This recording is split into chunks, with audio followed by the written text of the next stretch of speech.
La pastilla naranja que echas al vaso de agua no contiene ni 1 miligramo de vitamina C de naranja.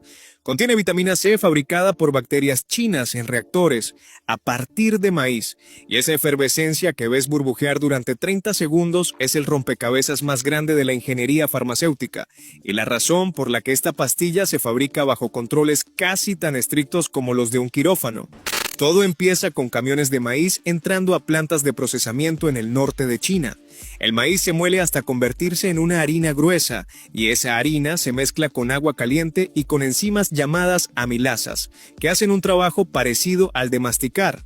Cortan las cadenas largas del almidón en pedazos cada vez más pequeños, hasta dejar moléculas simples de glucosa.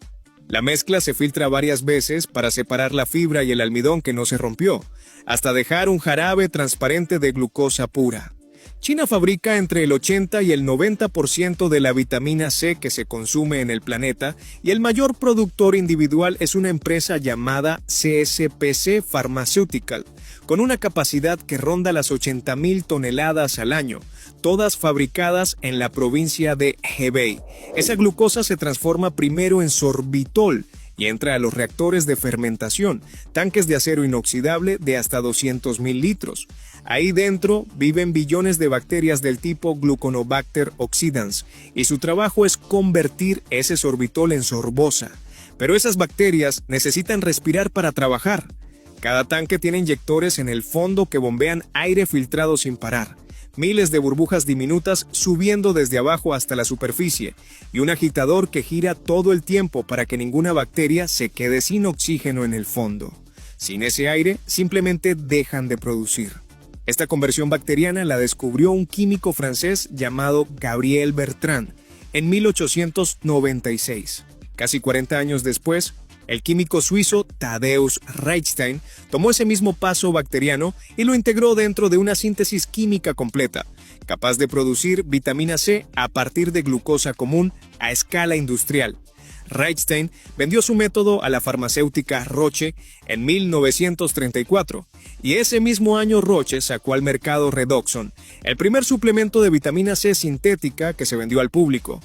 Casi 100 años después, sigue siendo el mismo tipo de bacteria haciendo el mismo trabajo, ahora a una escala industrial mucho mayor.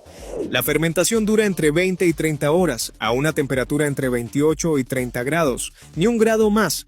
Si sube 2 grados, las bacterias se vuelven perezosas y trabajan más lento. El líquido que sale del reactor es turbio, con restos de bacterias, sales minerales y subproductos de la fermentación. Al final queda una sorbosa con una pureza de más del 98%. Esa sorbosa entra a una segunda fermentación. A finales de los años 70 y durante la década siguiente, un equipo de científicos chinos descubrió que dos bacterias distintas, trabajando juntas, podían convertirla en ácido cetogulónico, el paso justo antes de la vitamina C final. Se llaman Ketogulonicigenium vulgare y Bacillus.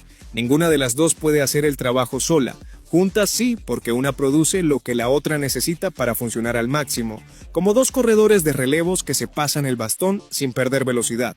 Ese descubrimiento reemplazó varios pasos químicos del método original de Reichstein, pasos que usaban solventes caros y peligrosos de manejar. Por eso, desde entonces, fabricar vitamina C cuesta una fracción de lo que costaba antes. De ahí sale el ácido cetogulónico. Una última reacción con metanol y ácido clorhídrico lo convierte en ácido ascórbico, y ese ácido todavía está disuelto en agua, mezclado con restos de sales y colorantes naturales de la fermentación. Para sacarlo en forma de polvo hay que concentrarlo primero, evaporando agua poco a poco hasta que el líquido queda casi saturado. En ese punto, el ácido ascórbico empieza a formar cristales diminutos, como cuando el azúcar de un jarabe muy concentrado se asienta en el fondo de un frasco. Esos cristales se separan del líquido, se lavan y pasan por túneles de secado con aire caliente hasta quedar completamente secos. El resultado es un polvo blanco, cristalino, sin olor, con un sabor ácido que se siente apenas lo tocas con la lengua. Se tamiza para uniformar el tamaño del grano, se empaca en sacos de 25 kilos y viaja desde Hebei hasta fábricas farmacéuticas en todo el mundo. Bayer compra ahí su materia prima para el Redoxon, igual que casi todos sus competidores. porque no hay muchos otros lugares del planeta donde comprarla. En 2013, un jurado en Nueva York encontró a 2 fabricantes chinos de vitamina C culpables de ponerse de acuerdo para fijar precios y limitar exportaciones hacia Estados Unidos. Los condenaron a pagar cerca de $147 millones. El gobierno chino intervino en el caso y le dijo a la corte que sus propias leyes obligaban a esas empresas a coordinar precios. El caso llegó hasta la Corte Suprema de Estados Unidos en 2018 y siguió rebotando entre tribunales hasta 2021. Todo por un polvo blanco que cuesta unos pocos dólares el kilo. Cuando ese polvo llega a la fábrica que arma las pastillas, aparece un problema distinto, uno que no tiene que ver con bacterias, sino con agua. El ácido ascórbico y el bicarbonato de sodio, los 2 ingredientes que hacen que la pastilla burbujee, reaccionan entre sí apenas se tocan con humedad. Si eso pasa dentro de la pastilla, en vez de dentro de tu vaso, la reacción se dispara antes de tiempo. La pastilla se hincha, se agrieta y llega muerta a tus manos. Estas fábricas mantienen la humedad relativa por debajo del 25% en toda la línea de producción, y los operarios trabajan con batas, cofias y a veces mascarillas, en salas clasificadas casi como un quirófano. Afuera, en una ciudad cualquiera, un día normal de humedad ronda entre el 40 y el 70%.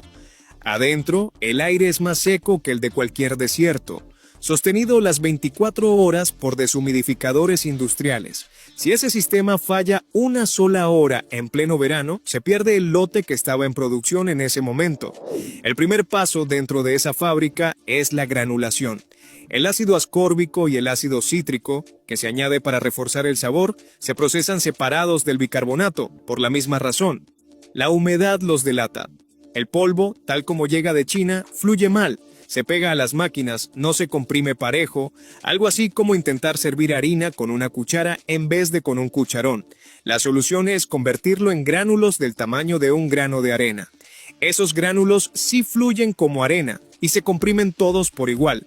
Para pegar esas partículas usan alcohol, no agua. El alcohol humedece lo justo para unir el polvo, sin activar la reacción entre el ácido y el bicarbonato, porque esa reacción necesita agua de verdad. Los gránulos húmedos pasan por un secador de lecho fluidizado, una máquina que sopla aire caliente desde abajo con tanta fuerza que los gránulos quedan flotando en el aire, como arena suspendida dentro de una tormenta controlada. En menos de 20 minutos salen secos, con menos del 1% de humedad. Ese margen es decisivo. Si se pasa, los gránulos empiezan a reaccionar entre sí dentro de la bodega, semanas antes de llegar al consumidor, y la pastilla pierde su burbuja sin que nadie la haya abierto todavía.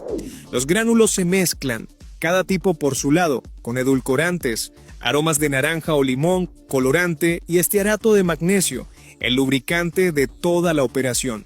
Sin él, la mezcla se pega a los moldes de la prensa como masa a un molde sin enharinar. Con él, cada pastilla sale limpia, pero la dosis es delicada, demasiado, y la pastilla repele el agua en vez de disolverse en ella. Muy poco, y la prensa se atasca. La mezcla cae en una prensa rotativa, una rueda con hasta 64 moldes girando sin parar. Los punzones bajan, comprimen el polvo con hasta 20 kilonewtons de fuerza en una fracción de segundo y lo sueltan ya convertido en pastilla. Sin pegamento, sin horneado, solo presión.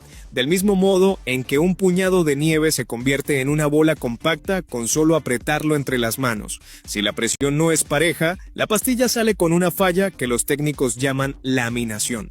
Las capas internas quedan mal pegadas entre sí y la pastilla se parte sola en dos como una galleta reseca apenas alguien la toca. Una prensa moderna saca hasta 150,000 pastillas por hora y un sistema de cámaras revisa cada una. Una fisura, un peso fuera de rango y esa pastilla queda expulsada antes de llegar al empaque. La pastilla tiene que sobrevivir un viaje en camión sin quebrarse y segundos después de tocar el agua tiene que desintegrarse por completo. Los técnicos miden la dureza de muestras cada 15 minutos con un durómetro, ajustando la presión de la prensa, el tamaño del gránulo y la dosis de lubricante para sostener ese equilibrio. Antes de empacar, cada lote pasa por control de peso, dureza, tiempo de disolución y una medición exacta de cuánta vitamina C tiene realmente cada pastilla. usando un equipo de laboratorio llamado cromatógrafo líquido, capaz de separar y contar las moléculas una por una. El estándar de disolución es menos de 2 minutos. Si una sola pastilla del lote tarda más de 3, el lote entero se detiene y se revisa. Cada pastilla se sella en aluminio, no en plástico. El plástico deja pasar vapor de agua poco a poco, como una ventana entreabierta en pleno invierno. Antes de cerrar cada envase, le meten nitrógeno puro para sacar el oxígeno que queda adentro. El nitrógeno no reacciona con nada, el oxígeno sí. Oxida el ácido ascórbico y lo deja sin ninguna actividad vitamínica.